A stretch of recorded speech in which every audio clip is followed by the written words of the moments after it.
Break नंतर पुन्हा एकदा तुमचं स्वागत बोलते तारेमध्ये आणि आपल्या गप्पा चालू आहेत सुबोध आणि स्वप्नील सोबत। मगाशी तुम्ही एक सांगितलं की बोटवर जाताना तुम्ही कपल म्हणून गेला होता, तर कॅन्डिड शूट खूप झालेलं आहे। म्हणजे मला एक दारूचा किस्सा सुद्धा आठवतो की तुम्ही दारू पिऊन रस्त्यावर फिरताय, हे सगळं कॅन्डिड शूट झालं होतं। तर अशा काही आठवणी प्लीज शेअर करा ना।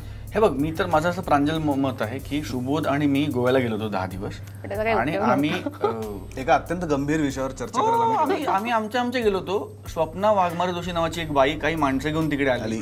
प्रसाद बेंडेचं फ्लाईट स्टॉपवर झालं, तो तिथे उतरला, दुर्दैवाने त्याच्याकडे कॅमेरा होता, तो स्वप्नाला भेटला। ते रस्त्यातनं जाताना आम्ही त्याला बीचवर बसलेलं दिसलो, चल चल चल शूट कर आणि त्याने शूट करायला सुरुवात केली, जे फुगेमध्ये आणि काही चोरून शूट केलेले प्रसंग या चित्रपटात दाखवले। हे चित्रपटाचा भाग कसे आहेत ह्याच्यावर खरं तर माझा आक्षेप आहे, कारण मी आणि सुभ्या मजा करायला गेलो होतो आणि त्यामुळे ते सगळं कॅन्डिड आहे। गोव्याचं जर तुम्ही सीन सोडले, टॉकी सीन जर तुम्ही सोडले, तर एव्हरीथिंग इज कॅन्डिड। आम्हाला माहिती नव्हतं कॅमेरा कुठे लागलाय आणि त्यांना माहिती नव्हतं आम्ही काय करणार। Actually this was a situation, कारण काही ठिकाणी परमिशन होत्या, काही ठिकाणी परमिशन नव्हत्या, काही ठिकाणी आमच्याकडे वेळ कमी होता, तर आम्हाला की लाईट जा रहा है, तर आम्हाला माहिती नव्हतं आणि आम्हालाही माहिती नव्हतं बऱ्याचदा की या शॉटला आम्ही करणार काय, पण इट जस्ट हॅपन्ड।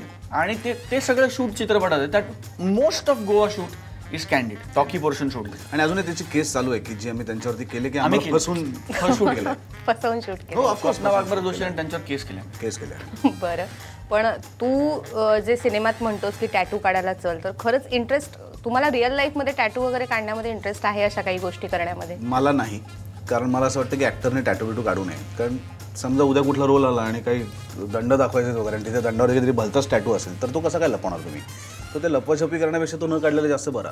हा, आणि मला असं वाटतं की आता फुगे बघितल्यानंतर प्रत्येकाने टॅटू काढण्याआधी एकदा हा चित्रपट बघा, म्हणजे पुन्हा विचार करा सगळ्याचा आणि मग काढा, कारण काय होऊ शकतं, टॅटूने काय होईल हे जरा हे गंभीर आहे। म्हणजे मला उद्याच पाहिला पाहिजे।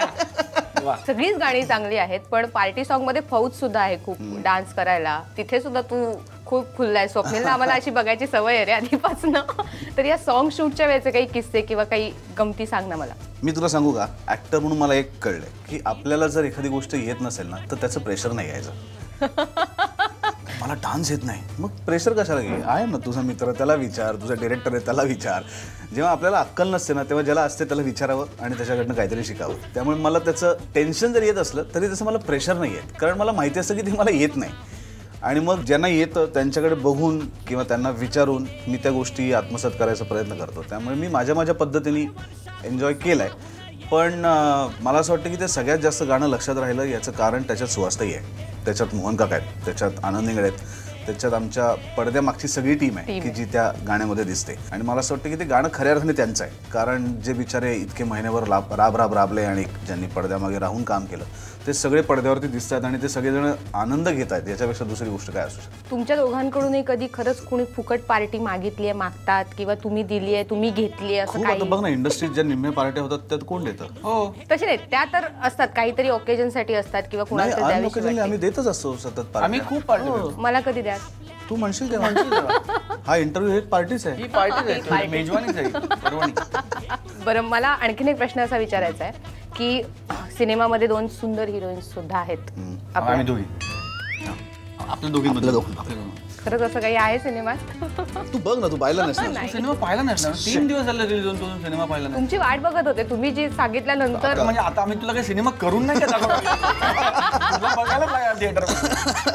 तर अर्थात त्यांची केमिस्ट्री मला ऐकायची, कारण प्रार्थना सोबतची केमिस्ट्री तुझी पाहिलेली आहे, पण तू आणि निथा सुद्धा खूप छान दिसताय ॲज अ कपल म्हणून, तर या दोघींविषयी थोडंसं। प्रार्थना ही मुळात अत्यंत ब्रिलियंट ॲक्ट्रेस आहे आणि तिला जरी खूप गोष्टी उशिराने कळत असल्या तरी सुद्धा ती सिनेमामध्ये तसं दाखवत नाही। तिला खरं उशिरा काढतात, सिनेमातला तिला करेक्ट।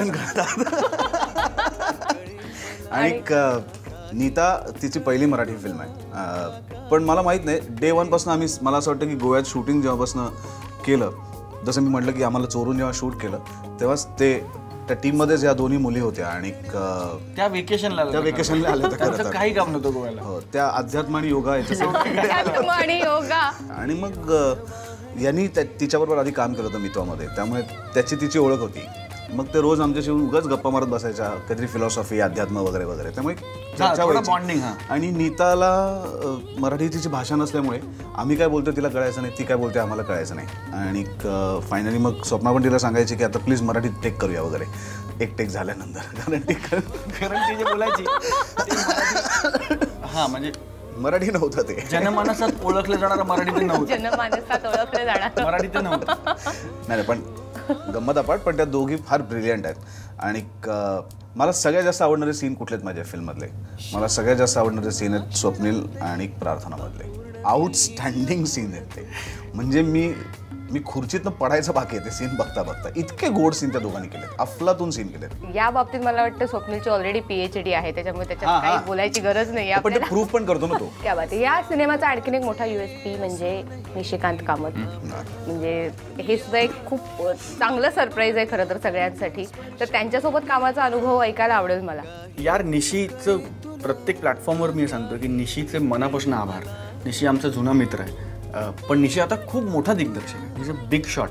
आणि तरीही आमच्या विनंतीला मान देऊन, कारण आम्ही जेव्हा हे रोल ऐकले, वाचले स्क्रिप्ट, ते आम्ही म्हटलं कोण कोण कोण कोण कोण आणि एक ऑफ हँड नाव आलं की निशी कामत जैसा कोई चाहिए यार. मतलब जो रेग्युलरली मराठी में दिखता नहीं है, लेकिन त्याचा एक दबदबा आहे, ज्याचा एक प्रेझेन्स आहे, ज्याचं नाव आहे आणि ॲक्टर उत्तम आहे निशी.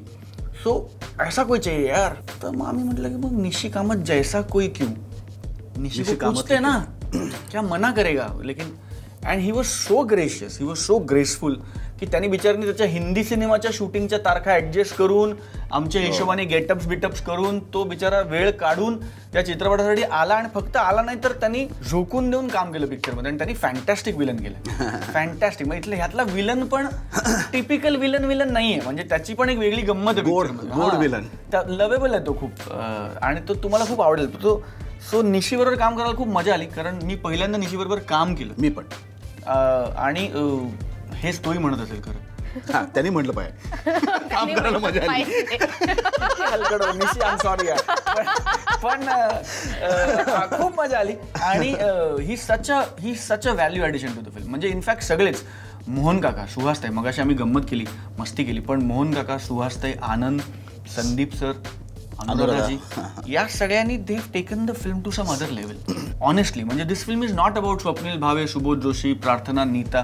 दिस film is about family, a complete family. आणि ह्यांच्यापैकी एकालाही जर तुम्ही चित्रपटातनं काढलात तर बिलीव्ह यू मी, तुम्हाला चित्रपट पूर्ण वाटत नाही. या सगळ्यांचे आपापले चोख रोल आहेत फिल्ममध्ये. आणि त्या सगळ्यांनी इतकी भारी कामं केली आहेत की पुन्हा एकदा सगळ्यांच्या प्रेमात पडत झालं. या गप्पा अशाच चालू ठेवूया, मात्र त्याआधी घेऊया एक छोटीशी विश्रांती. कुठेही जाऊ नका, पाहत राहा बोलते तारे.